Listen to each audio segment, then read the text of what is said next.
Hello, everybody. It's Wesley Lowery of CBS News, and very excited today to have a conversation with a remarkable, talented journalist, a dear friend of mine, Nikole Hannah-Jones of the New York Times Magazine. You know her from so many different projects, so much work she's done. Most recently, the 1619 Project, which won her the Pulitzer Prize at the New York Times Magazine. And was a remarkable collection, not just of her work, but of a massive team looking at the history of America through the lens of the arrival of the first enslaved African men and women. And so I want to welcome Nikole and kind of jump in and talk a bit about this last year, about your work, about where we are, about the haters, including one in the White House, apparently. But to start off, Nikole, how are you? What's going on? What are you working on? What are you thinking about here as we're, a month or two from the election in what has been a historic year for any number of reasons? Well, hello, Wesley. A long time no see in person, sadly, and congratulations on your new gig and the really important work that you're doing. I'm doing as well as one can be expected to do in the middle of a global pandemic and a 400-year racial pandemic, and a president who's now become a bit obsessed with attacking my work. But it's all good. This is what a time to be a journalist, and particularly a journalist who, like us, has built our career about writing around racial inequalities and really trying to force America to come to terms with the truth. There's never a moment where I don't feel a strong sense of mission about the work that we're doing. Now, there's been a lot of discussion about the 1619 Project. Some of it seems clearly from people who've not read it or engaged it. But for those maybe who have not, or keep hearing about the project but haven't had a chance to dive into the work, just lay out for folks what this was, where it came from, what the idea was, and then what the published work kind of entailed. I mean, in some ways, so let me just start by saying what the 1619 Project is. The 1619 Project was published a year ago, and it was a multifaceted project to really examine the legacy of slavery in the United States. And August of 1619 marked the 400th anniversary of the first Africans being sold into slavery in Virginia, or the colony of Virginia. So that marks the beginning of slavery in British North America.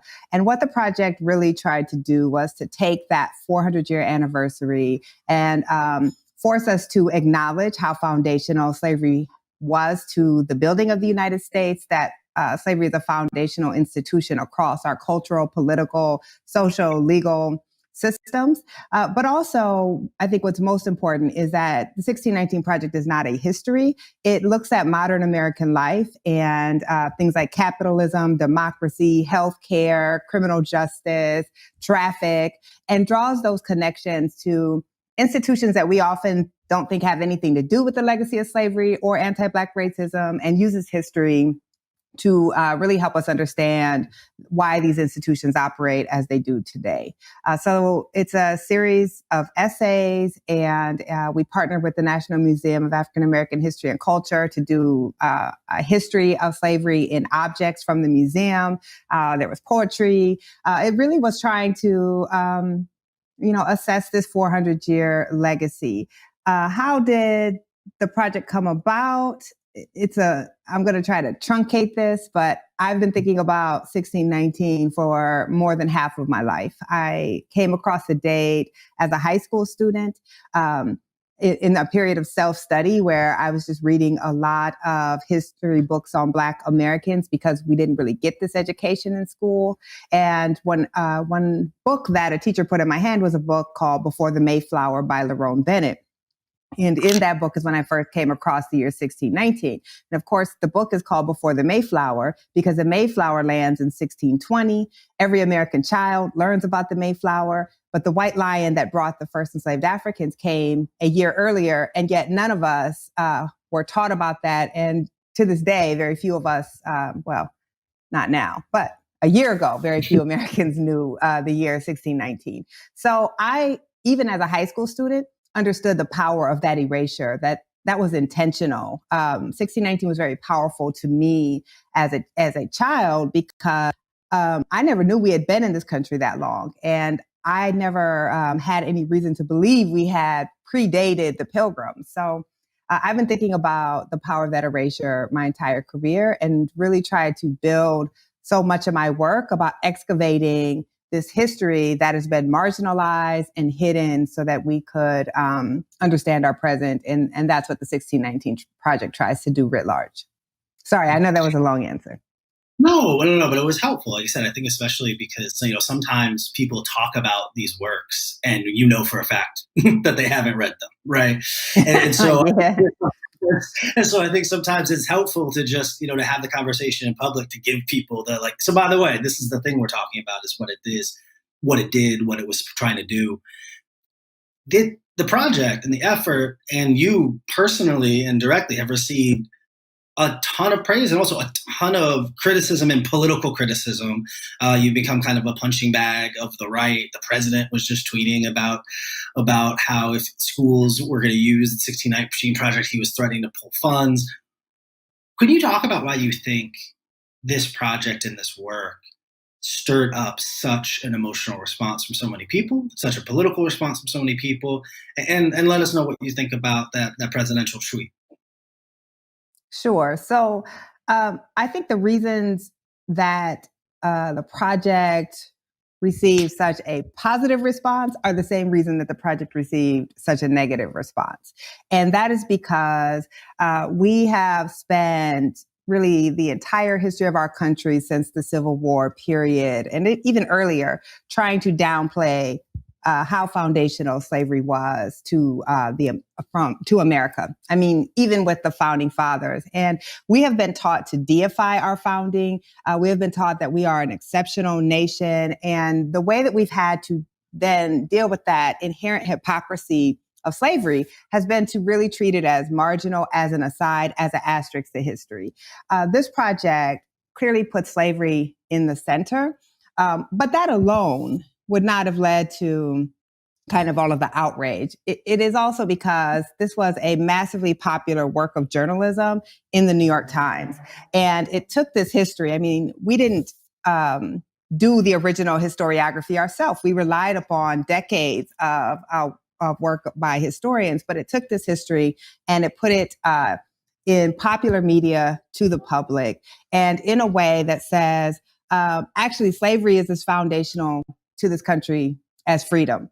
And those men who we've been taught to deify, and these systems, to make the argument that we didn't have democracy until Black people fought and died for it, or that capitalism, which we're all raised to believe is the greatest economic system in the world, in America would not have developed the way that it did without slavery. These were going against foundational American myths. And I think when I think about it, I've actually spent a lot of time trying to figure out why people have reacted negatively the way that they have. They can't really say what's really bothering them, which is that this was a project centering Black people, that this was a project that was giving credit to Black people, and that it was led by a Black woman. So instead, they try to say the project is anti-American, or the project somehow tries to besmirch the founders, when really what they're uncomfortable with is popularizing the story of slavery and centering Black people in the story of America. And so, what's the solution to that, right? Or is there a solution? Does that matter to you? Do you think, when you set out to do a project like this, one thing I think we think about, and sometimes as writers we talk about, is who our audience is, who we're writing for, whose not approval, but acceptance of the work or appreciation of the work matters to us, and who, all right, let them be mad about it, right? On a project like this, who are you thinking of? Who is your audience? Who are you writing for? Who are your validators on a project like 1619? Yeah, I mean, I thought about this clearly the entire time I was working on the project. And I think who you're writing for and who you're writing to are not always necessarily the same thing. Mm. I was writing this project for Black Americans. And when I was thinking right before this published, how would I gauge success? I knew that I would gauge failure if Black Americans did not embrace the project, or if Black Americans believe that the project somehow let them down. But I was writing to every American, trying to help explain this country to itself. And that American could be a white American, or, the immigrant from India who also is coming into a country and not getting the basic foundational knowledge that I think you need to understand why we have who we have in the White House right now, why people are taking to the streets, why Black people experience so much inequality, why we don't have universal health care, all of these things. So the project was definitely for us, but it was to all Americans. And I knew, clearly you don't produce a project in the New York Times that says, let's consider what it would mean to think of 1619, the introduction of slavery, as our founding, and not 1776. You don't make the argument that Black people are true founding fathers, and that slavery is foundational to nearly everything that we like to think of as exceptional in America, and not expect you're going to get a lot of pushback. Of course, I knew that. I mean, if I was telling a long accepted benign story, there would be no purpose of doing the 1619 project. And if we had ever fully engaged this history and it's the ongoing legacy of slavery, because of course, this as a Black person, what do we get? The most common thing that Black people hear when we talk about slavery is, that was a long time ago, just get over it. So to produce a project that says, it is impacting us every day in America, that you're going to get pushback. And I knew that there were certain people who would never fully embrace the project or even read it. But what I will say is, even with, Donald Trump tweeting about this project, now even his supporters know the year 1619. They may not agree, they may not ever read it, but now it is also part of their lexicon and their understanding of America. And to me, I couldn't ask for more than that. Yeah, I mean, that's obviously a victory. It's a success, right? Yes. I could ask for more than that, but I could ask that they actually also read the project or at least listen to the podcast. But yeah, the victory is that even people who want to dismiss it know that date, right? That date now that has been treated as an obscure date that most Americans never learned. Even Trump supporters know it now. And that's ultimately what I wanted. I wanted us to force an acknowledgement of the presence of slavery as early as 1619. So, well, and one of the things that was interesting here on this project is how rooted in history it is. Right? It's not necessarily new, work of history, but it's interpretation and it's contemporary writing that's rooted and based in that. How do you think journalists, or do you think journalists should more often employ that type of dynamic in their writing and in their projects? And how do you sell something like that to a news organization? Yeah, so I'm assuming the first part of that question is rhetorical, because that I think, of course, journalists should be. Yeah, I mean, rhetorical for you, not for our profession writ large. But I clearly believe that journalists should be engaging history all the time, not just when we cover race, but particularly when we're covering racial inequality. You can't just write statistics and say that these inequalities exist and have no understanding yourself of why, of the architecture and infrastructure of inequality, why this was created. And you certainly can't help Americans understand these disparities if you don't understand them and give them this historical context. Now, that looks different depending on what your daily job is, right? If you're a daily beat reporter, that might be 2 paragraphs of historical context in a story. If you're someone like me, it might be 3/4 of historical context in your story. But I think that is so critical. And so much of the way that we write about race is just a catalog of inequalities.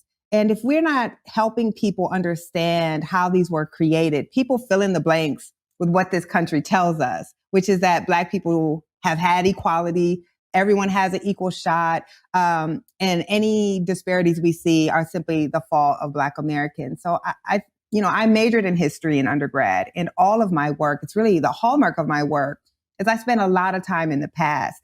And that education is so critical if we truly want to inform writers. Pitching the 1619 Project, not inform writers, I'm sorry, inform readers or listeners or viewers, was not hard for me to pitch for a couple of reasons. Because again, I write about history in all of my work. All of my work is based in present phenomena, but explaining that through history. But it also was that when I made the pitch, I said, do you guys know that next year or this year, I pitched in February, is the 400th anniversary of slavery in America? No one knew that. It was like shocking that slavery had existed here for 400 years. We don't even think about anything in America being 400 years old, except maybe Jamestown. And then I said, I have this idea that I want to trace all of these modern phenomena, capitalism, democracy, et cetera, back to slavery. That I think almost nothing about modern American life can be traced back to slavery. And let's do a project to look at that. And yeah, like at the meeting I pitched it, my editors accepted the pitch and it expanded from there. So I think what so many of us who either could be called race writers or whose work really is built around race reporting have come to what our editors have come to understand, though it's always fleeting, is how critical this work is to understand our country. And I think we've all worked to prove that throughout our careers, sometimes successfully, sometimes not.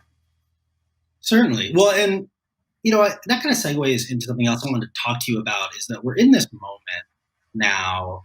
I'm so tired of the word reckoning, but there's actually not a great word to capture the thing we want to say, right? But all of these American institutions this summer have had a kind of racial reckoning. A lot of it prompted by George Floyd, Ahmaud Arbery, and Breonna Taylor, and then everyone being stuck in their house and coronavirus. But there's a lot of discussion around failures of any number of our industries as it relates to appreciating, employing, treating well and equitably Black people. And we've had this conversation certainly in media as well, a ton, about what that means and what that looks like. What do you think of kind of what these public conversations have been and how many different people have been talking in public?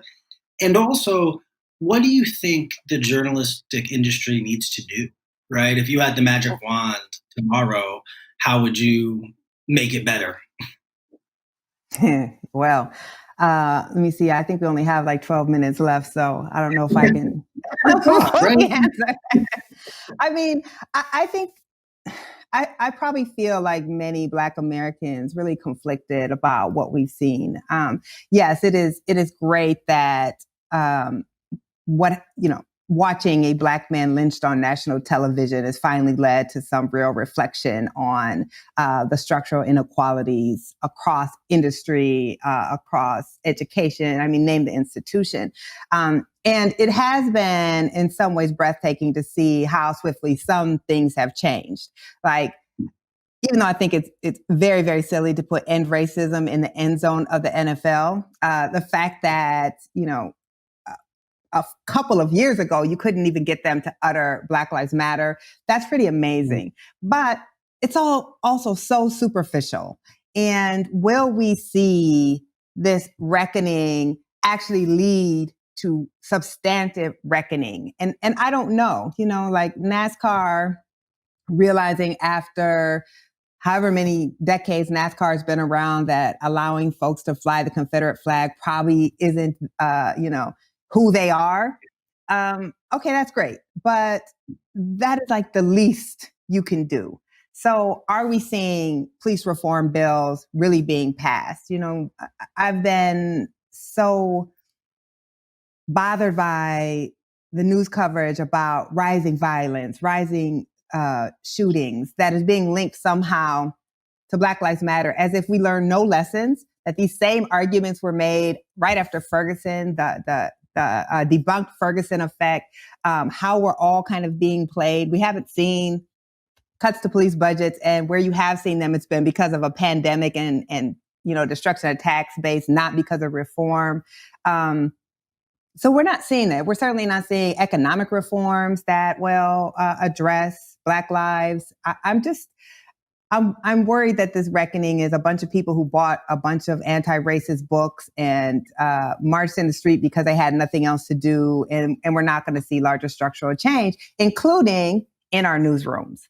So, what's always fascinating as a journalist is to see newsrooms reporting on lack of diversity in other fields as part of their accountability reporting, yet not publishing their own numbers, not doing anything about the lack of diversity within newsrooms. I report out of New York City. Show me the newsroom in New York City that even comes close to reflecting that this is a minority white city.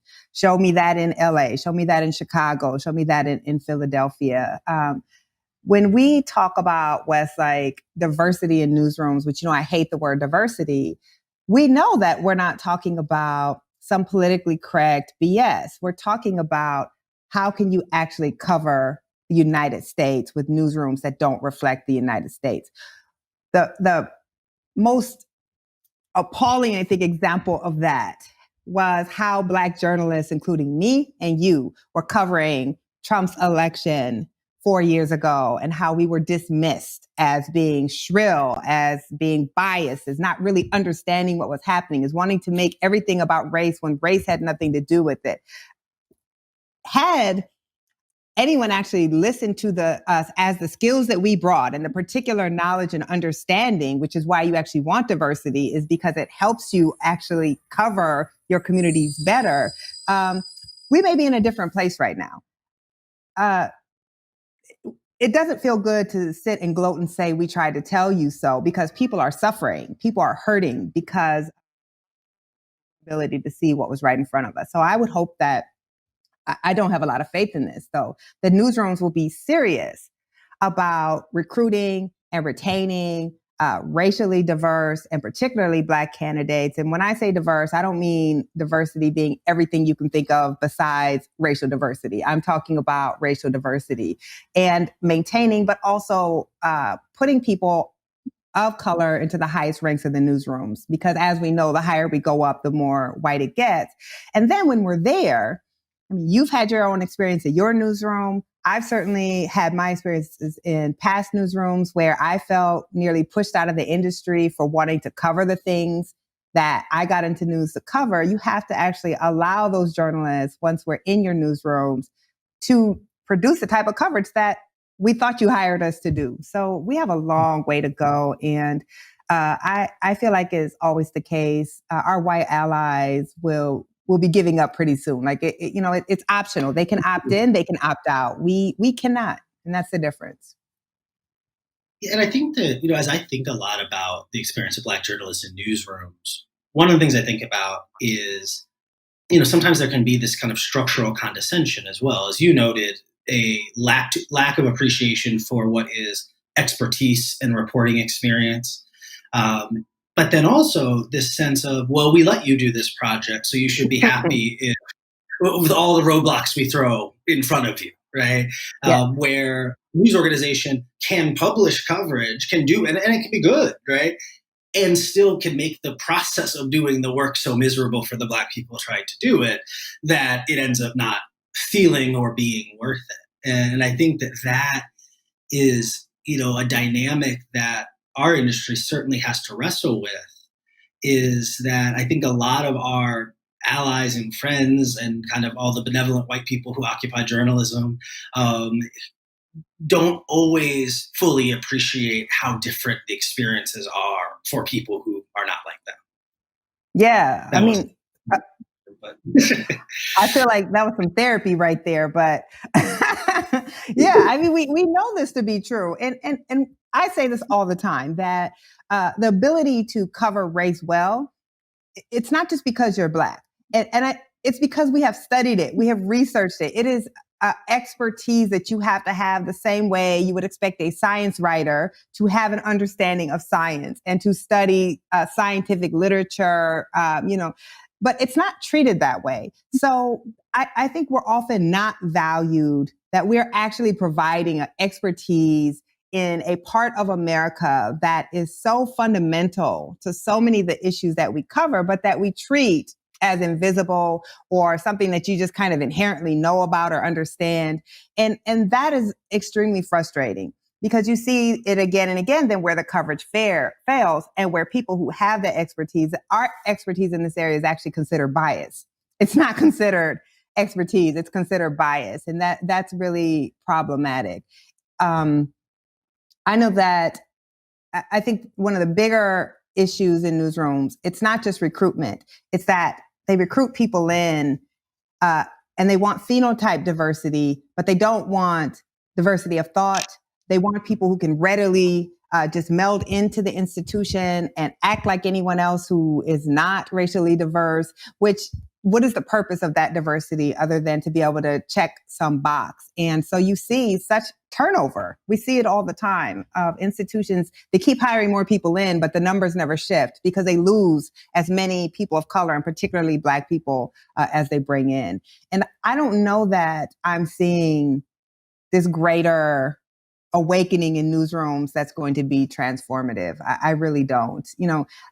I've been doing this now for almost 2 decades. And I remember when I came in as a young reporter and I was all rah-rah about I was going to change the diversity and the culture of the newsroom. And the older Black journalists would be like, "You're so cute.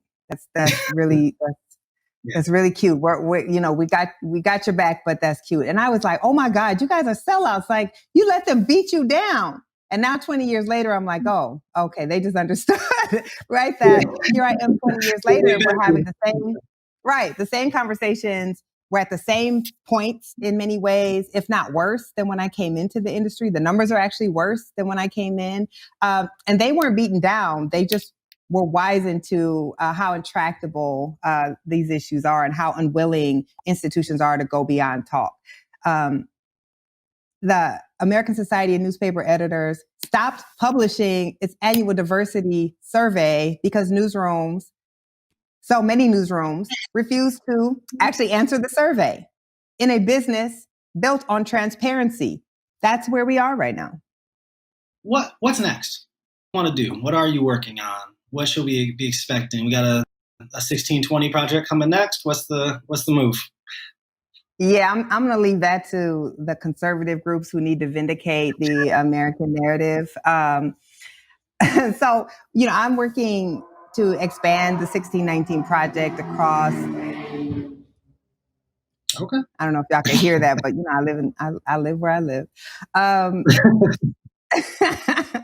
So we're expanding the 1619 project into a series of books. So I'm working on that. I'm very excited about the adult book, which is going to come out next year. We're adding about 8 additional essays from largely from some of your favorite, or my favorite at least, historians, and covering a lot of areas that we weren't able to cover in the 1619 magazine. So I'm really excited about that. We're also going to be producing children's books. And of course, we're expanding the 1619 project into TV and film in partnership with Lionsgate and the Oprah Winfrey. And probably the first offering from that will be a documentary series, but also looking at scripted and a lot of other areas. So, all I did was pitch this little project that was just in my heart to do, that I just felt needed to be done, and never expected that out of that would grow all of these things. But I'm basically like 1619 all the time now. Well, that's amazing. Well, we're also glad that you did it. It's important work. Like I said, I've made this joke a few times, but everyone should go read it. I know it's a lot, but we're all stuck in our houses, and so you got plenty of time to work through all the essays, all the pieces, the discussion around it, because I do think it's really important for us to be historically informed and to be engaged in these arguments. Nikole, it's so great chatting with you. It was good to see you. Next time we'll do it in person with some bourbon. Yes. Hopefully post-pandemic or whenever we can socially distance get together. But thank you again for joining me. It was a great conversation. Always appreciate talking to you, Wes. Of course.